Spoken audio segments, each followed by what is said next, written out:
Haleluya. Haleluya. Ya, puji Tuhan. Kita tetap semangat. Amin. Tadi luar biasa pujian. Ya. Yesus bangkit dan membebaskan umatnya dari dosa. Ya. Puji Tuhan. Saya ucapkan selamat pagi. Salam sejahtera dalam kasih Kristus. Selamat kita bertemu dalam ibadah pada pagi ini. Apa kabar Bapak Ibu, sehat? Haleluya. Kita semua dalam keadaan sehat, semua oleh karena kemurahan Tuhan. Ya. Pertama-tama puji dan syukur kepada Tuhan, oleh karena anugerahnya saya bisa berada di Labuan Bajo. Ya, mulai dari minggu yang lalu, saya dari Pulau Sumba, dan tadi sudah disebutkan oleh Bapak Gembala, saya bernama Pendeta Simon Tobing, ya, dari Medan atau dari Tarutung, ya, dan baru sudah pelayanan di Gereja Pantekosta di Indonesia El Sadai, Kecamatan Mamboro, Kabupaten Sumba Tengah. Puji Tuhan Bapak Ibu. Sebenarnya sudah lama pernah melayani di Jawa, tetapi setelah kami menikah, usia pernikahan juga masih muda, dari tahun 2020 lalu 2021 kami terjun ke lapangan pelayanan dan mulai perintisan pelayanan. Saudara, semua karena anugerah Tuhan. Kami suami istri, Tuhan tempatkan kami di pulau yang belum pernah kami datangi. Ya, tapi kami percaya satu hal, bahwa ini adalah proyeknya Tuhan. Kalau sudah proyeknya Tuhan, kita sebagai anak buahnya, Tuhan yang menjamin semuanya. Yang penting adalah apa saudara? Komitmen kita sebagai hamba-hambanya tetap setia melayani. Haleluya. Puji Tuhan ya. Itu saja perkenalan dari saya. Saya bersyukur tiba di Labuan Bajo ya. Dan ketemu dengan Om Rudi. Terima kasih saya ucapkan kepada Bapak Gembala. Terima kasih sebesar-besarnya. Terima kasih Om buat kesempatan untuk bisa melayani dan membagi-bagi berkat firman Tuhan pada pagi hari ini. Tuhan memberkati. Baik Bapak Ibu, kita akan merenungkan firman Tuhan pada pagi ini.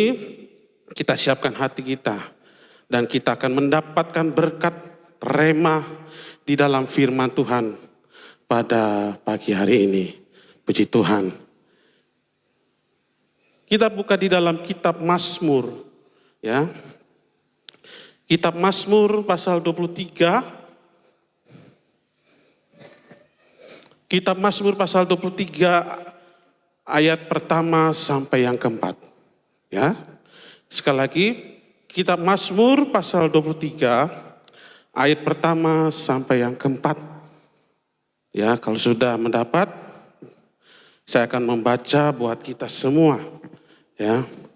Mazmur pasal 23 ayat pertama sampai yang keempat. Ya.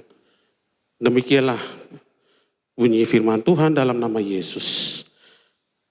Tuhan gembalaku yang baik, Mazmur Daud. Tuhan adalah gembalaku, takkan kekurangan aku. Ia membaringkan aku di padang yang berumput hijau. Ia membimbing aku ke air yang tenang. Ia menyegarkan jiwaku. Ia menuntun aku di jalan yang benar oleh karena namanya. Sekalipun aku berjalan dalam lembah kekelaman, aku tidak takut bahaya, sebab Engkau besertaku. Gadamu dan tongkatmu, itulah yang menghibur aku. Amin. Puji Tuhan ya. Baru kita membaca 4 ayat ya, yang menjadi perenungan kita. Saya mengambil ayat 4 saudara ya. Sekalipun aku berjalan dalam lembah kekelaman, aku tidak takut bahaya sebab Engkau besertaku. Gadamu dan tongkatmu, itulah yang menghibur aku. Bapak Ibu yang saya kasih dalam Tuhan, ini merupakan pernyataan dan kesaksian Daud, seorang raja Israel yang besar. Ya, siapakah Daud itu? Pasti saudara mengenal dan saudara tahu, ya. Kita merenungkan firman Tuhan dari biografi seorang Daud, ya. Dan pada pagi ini saya mengambil sebuah judul tema, ada pertolongan Tuhan di lembah kekelaman. Ya. Ada pertolongan Tuhan di lembah kekelaman. Saudaraku, dalam ayat ini merupakan bagian dari perikop Mazmur 23 ayat pertama dan keempat. Dikatakan Tuhan adalah gembala yang baik.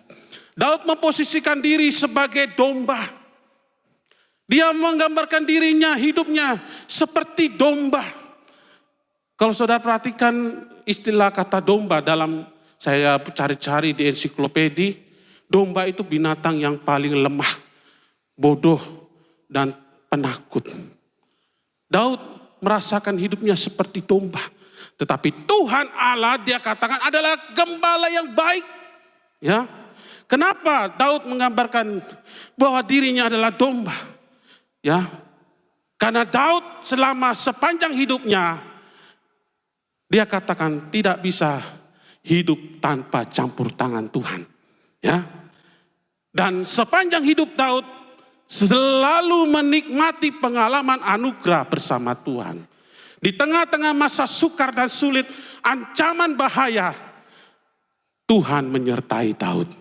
Dari dia melawan Goliat, dari dia dikejar-kejar oleh bapa mantunya yaitu Raja Saul, dikejar-kejar oleh anaknya sendiri Absalom, sampai dia merasa terancam nyawa.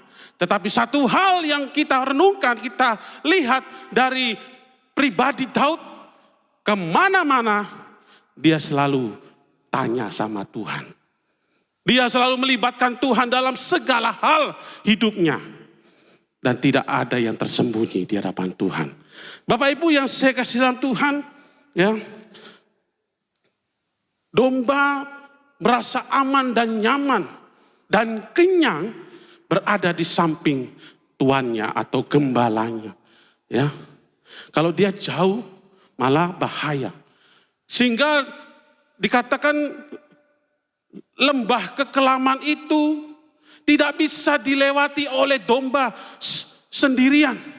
Karena lembah kekelaman itu seperti lorong. Kalau saudara lihat di Israel itu seperti lorong, seperti padang belantara.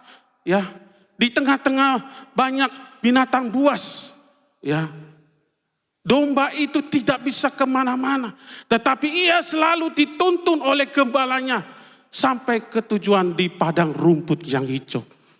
Gembalanya menyegarkan, membaringkan tubuhnya, dan menuntun ke air yang tenang.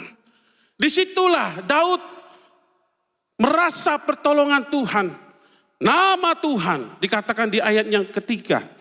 Ia menyegarkan jiwaku, ia menuntun aku di jalan yang benar oleh karena namanya. Ya, saudara, di situ nama Allah berkuasa, Yehova Rafa. Allah menyembuhkan, Allah menyegarkan. Yehova Jireh, Allah menyediakan hidangan buat domba-dombanya. Ya, bahkan di tengah-tengah ancaman musuh, Tuhan masih pelihara. Ya, dan Yehova Nisi. Ya, Tuhan memberikan kemenangan pahlawan bagi Daud. Bapak Ibu yang saya kasih dalam Tuhan, merenungan kita pada pagi hari ini. Ya, Daud bersaksi adalah gembala yang baik. Dan Daud di hadapan Tuhan. Ya, Daud merasa aman dan nyaman di hadapan Tuhan. Sehingga dia katakan, aku tidak bisa lari dari Tuhan. Karena Tuhan adalah Maha Tahu dan Tuhan selalu memperhatikan umatnya. Dalam Mazmur pasal 139 ayat pertama sampai yang ketiga, firman Tuhan berkata, Tuhan, Engkau menyelidiki dan mengenal aku. Engkau mengetahui kalau aku duduk atau berdiri. Engkau mengerti pikiranku dari jauh. Engkau memeriksa aku kalau aku berjalan dan berbaring. Dan segala jalanku kau maklumi. Amin Bapak Ibu. Ya. Makanya Daud berkata, sekalipun aku berjalan dalam lembah kekelaman, aku tidak takut bahaya. Wow, ini pernyataan Daud. Dia merasa percaya diri, dia merasa aman. Dia merasa memiliki keberanian berjalan di tengah-tengah masa sukar dan sulit, di tengah-tengah lembah kekelaman. Ya, karena apa saudara? Karena ada campur tangan Tuhan. Karena ada Tuhan yang menyertai. Ya, karena ada Tuhan yang melindungi, memproteksi Daud kemana saja Daud pergi. Ya, dan Daud selalu dia tidak mau bertindak sendiri, tetapi selalu mengandalkan Tuhan. Selalu bertanya sama Tuhan. Ya, seperti yang tertulis firman Tuhan. Firman Tuhan, Yeremia 17 ayat 7-8. Diberkatilah orang yang mengandalkan Tuhan. Ya, karena ia akan hidup seperti pohon yang ditanam di tepi aliran air. Bapak Ibu yang saya kasih dalam Tuhan. Apa sih lembah kekelaman itu? Ya, lembah kekelaman itu berbicara suatu keadaan yang sangat sulit. Ya, di mana kita sudah tidak berdaya, bisa berbuat apa-apa lagi. Saya yakin dan percaya Bapak Ibu pasti mengalami hal keadaan yang sulit. Seperti tidak berdaya, dengan berbagai cara untuk mencari solusi, tidak ketemu-ketemu. Saudara, saya mau katakan sesuai dengan firman Tuhan. Ya, masih ada mujizat Tuhan terjadi. Masih ada pertolongan Tuhan terjadi. Sekalipun Bapak Presiden kita mengatakan tahun 2023 adalah tahun resesi, di mana terjadi pasar global yang menurun. Banyak negara-negara lain akan bangkrut, perekonomian yang kandas. Karena tahun ini adalah tahun kesulitan yang benar-benar. Saudara, saya mau katakan silakan terjadi. Silakan terjadi. Tetapi bagi anak Tuhan, kita memiliki komitmen dan iman yang kuat. Tuhan tidak pernah meninggalkan umatnya. Amin saudara. Yang terpenting adalah seperti kita belajar dengan Daud. Daud tidak pernah bertindak sendiri ketika dia dalam keadaan bahaya. Dia tidak pernah melupakan Tuhan. Ya, saudaraku yang dikasih Tuhan. Jadi baru-baru kita mengalami pandemi. Ya, pandemi yang benar-benar sangat merugikan banyak pengusaha dan banyak negara-negara yang terisolir. Ya, tetapi puji Tuhan, Indonesia masih bertahan karena kemurahan Tuhan. Ya, Bapak Ibu yang sekasih dalam Tuhan, kita jangan pernah meninggalkan Tuhan. Kenapa Tuhan izinkan kita mengalami tahun-tahun masa yang sulit? Tuhan izinkan kita melewati lembah kekelaman. Kenapa? Ya, karena Tuhan ada. Karena ada yang Tuhan kerjakan. Beberapa hal yang Tuhan kerjakan dalam kehidupan saudara dan saya. Ya, yang pertama adalah saudara tetap mengandalkan Tuhan dan tidak meninggalkan Tuhan. Ya, kenapa saudara? Tuhan tahu kemampuan umatnya. Tuhan tahu kelebihan umatnya. Banyak keterbatasan dan kekurangan. Tetapi ketika kita mau datang kepada Tuhan, Tuhan yang mempromosikan. Bukan menjadi ekor, tapi menjadi kepala. Amin saudara. Yang penting adalah saudara, jangan meragukan kuasa Tuhan. Banyak anak-anak Tuhan yang masih ragu-ragu. Banyak saudara-saudara kita yang dia menjual imannya oleh karena sesuap nasi. Tapi mereka tidak tahu bahwa Tuhan mengasihi dia. Sangat-sangat prihatin. Ya, tetapi Tuhan menghibur selalu. Yang penting saudara dan saya membuka hati buat Tuhan. Untuk kita dikuasai. Tuhan memberikan sebuah rencana yang indah. Karya keselamatan yang pertama. Yesus meninggalkan tahtanya untuk menebus dosa manusia. Ia rela mati di kayu salib dan memenangkan hidup saudara dari maut. Jadi kita harus menghargai karya keselamatan Tuhan. Jangan biarkan kasih karunia itu beranjak dari kehidupan saudara. Daud mendapatkan kasih karunia Tuhan karena dia dekat dengan Allah. Puji Tuhan. Bagaimana kita menyikapi sikap kita dan tabiat kita sebagai orang percaya ketika kita berada dalam lembah kekelaman. Dan di situ ada kuasa mujizat pertolongan Tuhan terjadi. Bagaimana sikap dan tabiat kita? Ya, yang pertama Bapak Ibu, supaya kita belajar berdiam diri. Banyak anak-anak Tuhan yang lain sudah mulai goyah imannya. Ragu-ragu dengan jawaban doa dari Tuhan. Nah ini bahaya. Ambil jalan alternatif. Ya, yang tidak punya anak selama ini pergi ke dukun. Karena gak sabar. Yang usahanya belum maju-maju dia pergi ke dukun. Cari alternatif. Karena gak sabar. Karena masih ragu-ragu dengan Tuhan. Ini yang harus kita hati-hati. Kenapa saudara? Saya mau katakan kepada saudara dan saya. Dosa yang tidak diampuni adalah ketika kita mendukakan Roh Kudus. Amin saudara. Jadi ketika kita selalu membuat hati Tuhan sakit, Roh Kudus pun akan berduka buat saudara dan saya. Dan dia akan meninggalkan kita. Hati-hati sih. Daud selalu setia melakukan kehendak Allah. Dan Roh Kudus, Roh Allah memimpin perjalanan Daud. Sampai ia menjadi raja. Sampai ia mengembuskan nafas terakhir. Ini suatu pengalaman anugerah yang luar biasa Bapak Ibu.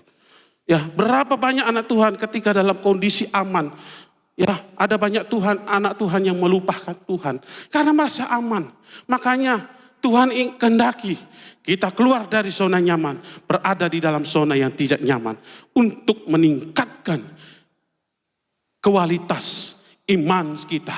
Kualitas pertumbuhan rohani kita menjadi jemaat anak Tuhan yang bertumbuh, berakar dan berbuah di dalam Kristus. Ya, yang kedua, saudara, selalu setia menantikan Tuhan. Kita lihat dalam Mazmur 37.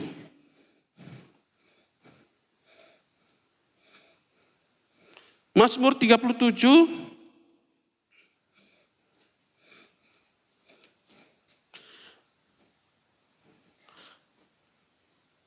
Mazmur pasal 37 ayat 5 sampai yang ke-7. Serahkanlah hidupmu kepada Tuhan dan percayalah kepadanya. Dan ia akan bertindak, ia akan memunculkan kebenaranmu seperti terang dan hakmu seperti siang. Berdiam dirilah di hadapan Tuhan dan nantikanlah dia. Jangan marah karena orang yang berhasil dalam hidupnya, karena orang yang melakukan tipu daya. Ya. Berdiam diri dan menantikan Tuhan. Ya. Saudara, berdiam diri supaya saudara tenang dekat dengan Tuhan. Ya, fokus kepada Tuhan. Jangan biarkan kekhawatiran itu menguasai saudara. Tapi ketika kita merasa khawatir, mari cepat-cepat kita berdoa menyembah Tuhan. Allah itu roh. Barang siapa menyembah Tuhan, sembahlah dia dalam roh dan kebenaran. Jadi menyembah, doa. Harus ada doa penyembahan di dalam keluarga kita. Dalam suami istri. Dalam kekeluargaan rumah tangga kita. Supaya kuasa Allah menaungi, memproteksi, dan memberkati saudara dan saya. Ya. Pengalaman anugerah itu indah bersama Tuhan. Ya. Lalu saudaraku, bagaimana kita selalu menantikan Tuhan, menantikan pertolongan Tuhan? Apakah hanya menanti saja? Apakah sekedar teori saja? Hanya berkata aku percaya Yesus? Tapi ada tindakan iman yang harus saudara lakukan. Supaya pertolongan Tuhan itu menyertai Bapak Ibu. Kemanapun Bapak Ibu melangkah, bahkan di sukar sulit pun, Tuhan setia menjamin, memelihara kita semua. Ya, dalam 1 Korintus 6.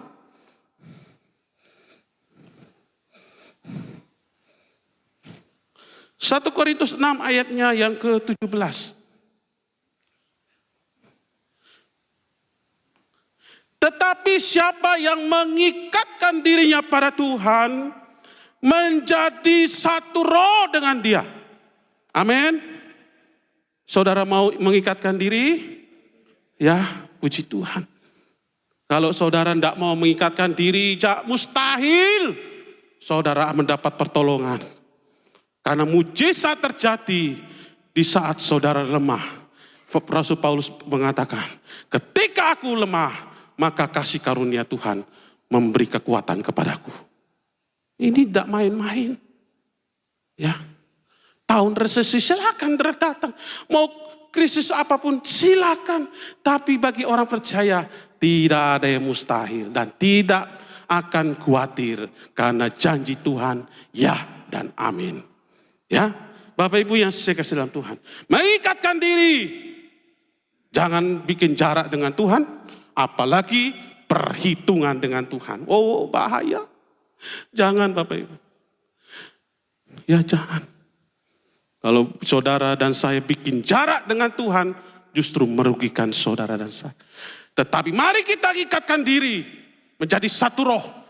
Saudara ingat dalam Yohanes pasal 17 bagaimana sebelum Yesus ditangkap disalib, ia berdoa syafaat supaya murid-muridnya, supaya pengikut-pengikutnya yang percaya Yesus dipelihara oleh Bapa di sorga, menjadi satu roh, menjadi satu keluarga kerajaan Allah.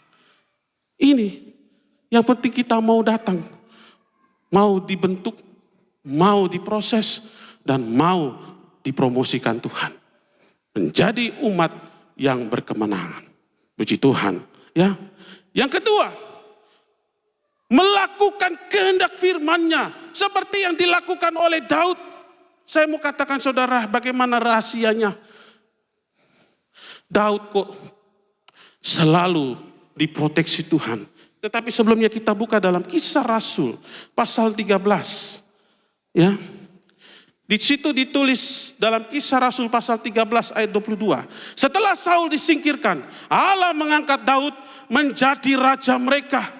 Tentang Daud, aku telah mendapat Daud bin Isai, seorang yang berkenan di hatiku, yang melakukan segala kehendakku.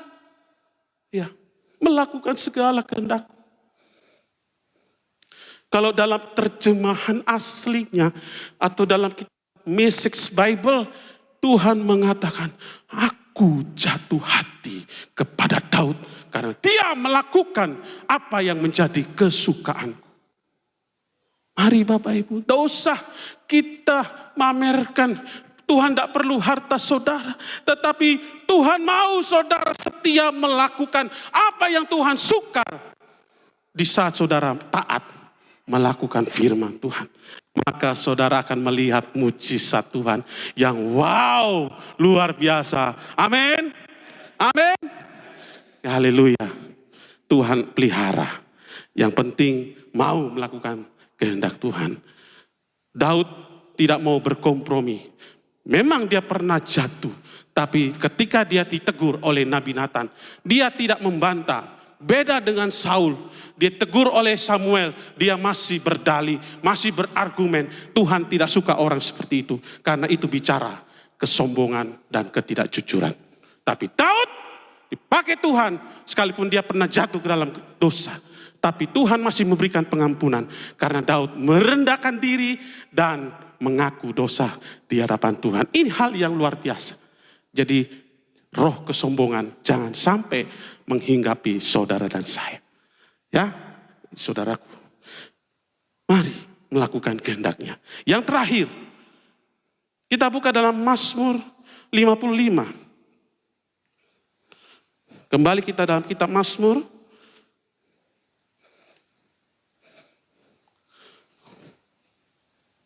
Mazmur pasal 55 ayatnya yang ke-23. Ya. Mazmur pasal 55 ayatnya yang ke-23. Serahkanlah khawatirmu kepada Tuhan, maka Ia akan memelihara engkau. Tidak untuk selama-lamanya dibiarkannya orang benar itu goyah. Ya. Yang terakhir adalah penyerahan diri kepada Tuhan secara totalitas. Kalau saudara ingin mendapatkan pemeliharaan Tuhan, bagaimana saudara mau dipelihara Tuhan, sedangkan saudara tidak ada penyerahan diri total. Masih setengah-setengah, masih ragu-ragu. Ibadahnya Senin Kemis. Tahu istilahnya ibadah Senin Kemis? Bolong-bolong. Nah, itu Tuhan tidak suka. Tapi tunjukkan penyerahan diri totalitas. Ini standar pengikut Kristus. Standar anak-anak Allah yang telah ditebus. Penyerahan diri, penyerahan diri. Penyerahan diri total. Amin. Jangan tinggalkan Tuhan. Dan jangan melupakan Tuhan. Sebab Dia tidak akan segan-segan menghukum umatnya yang melupakan Tuhan. Ya, supaya nama Tuhan jangan dianggap remeh. Tapi nama Tuhan dipuji, dipermuliakan. Sebagai ayat yang terakhir Bapak Ibu. Dalam Ulangan pasal 8 ayat 18.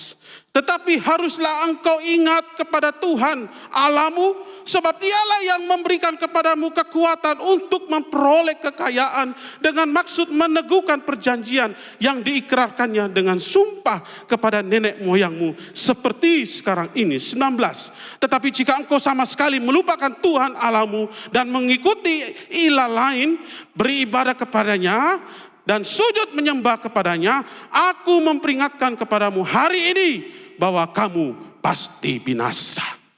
Haleluya. Ya. Kesimpulannya adalah, saudara, masa pencobaan apapun silakan terjadi. Tapi mujizat pertolongan Tuhan tetap terjadi. Asalkan kita menjaga keutuhan hubungan kita erat dengan Tuhan tetap terjalin dan penyerahan diri secara totalitas.